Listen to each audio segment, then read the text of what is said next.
Hello foodies! Wow! Vismai food Vamsi గారి వాయిస్‌కి గానీ, ఆయన చెప్పే విధానంకి గానీ నేను చాలా ఫిదా అనమాట. ఆయనని ఇన్స్పిరేషన్‌గా తీసుకొని నేను ఈరోజు జొన్నలతోటి కిచిడి అనేది నేను తయారు చేయడం జరిగింది. సో, ఈ ఫుడ్ వచ్చేసి హెల్త్‌కి హెల్త్ అండ్ టేస్ట్‌కి టేస్ట్. పిల్లలు చాలా ఇష్టంగా తినే ఫుడ్ అండ్ ఎవరికైనా హెల్త్ ఇష్యూస్ ఉన్నప్పుడు ఈ ఫుడ్‌ని కంటిన్యూగా తీసుకుంటే వాళ్ళకి బలం అనేది వస్తుందనమాట. సో, ఈ ఫుడ్ ఎలా ప్రిపేర్ చేయాలి ఏంటి అనేది మనం ఇప్పుడు చూద్దాం. ముందుగా మనము పెసరపప్పుని ఒక 3, 4 అవర్స్ అండ్ జొన్నలను కూడా 3, 4 అవర్స్ నానబెట్టాలి. ఈ నానబెట్టిన జొన్నలతోటి పౌడర్ చేసుకోవాలి. దాని తర్వాత దీంట్లో మనం అన్ని రకాల వెజిటబుల్స్ వేసుకోవచ్చు. లైక్ క్యారెట్ కానీ, బిన్నీస్ కానీ, ఆలు కానీ ఇవన్నీ వేసుకోవచ్చు. బట్ ఆలు స్కిప్ చేస్తే బెటరు. మిగతా వెజిటబుల్స్ అన్నీ వేసుకొని చేసుకోవచ్చు. కిచిడి అంటే అన్నీ ఉంటేనే కదండీ కిచిడి.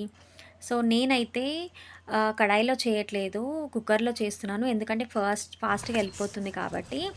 అండ్ ఫస్ట్ మనం దీంట్లో ఆయిల్ వేయట్లేదు. నెయ్యి వేస్తున్నాము. నెయ్యి అనేది చాలా మంచిది హెల్త్‌కి. దాని తర్వాత జీలకర్ర, దాల్చిని, బగారాకు, లవంగాలు, దాని తర్వాత అల్లంని తురిమి వేసుకోవాలి చిన్నగా.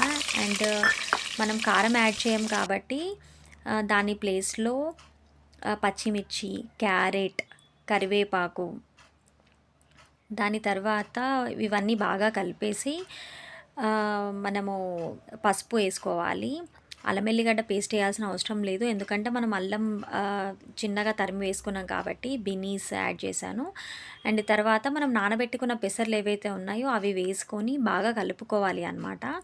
కొంచెం సేపు బాగా కలుపుకున్న తర్వాత దాంట్లో 3 కప్స్ వాటర్ వేసుకోవాలి. ఒకవేళ మీకు వాటర్ సరిపోదు, తక్కువ అవుతున్నాయంటే కూడా వేసుకోవచ్చు. ఆ వాటర్ కొంచెం మసిలాక మనం ఏదైతే జొన్న పౌడర్ చేసి పెట్టుకున్నామో ఆ పౌడర్‌ని మనము ఆ వాటర్‌లో ఏసేసుకొని కొంచెం సాల్ట్ యాడ్ చేసి కుక్కర్ విజిల్స్ పెట్టేయాలి. 3 విజిల్స్ అయ్యాక మనం తీసేసుకుంటే టేస్టీ టేస్టీ జొన్న కిచిడి రెడీ. Thank you.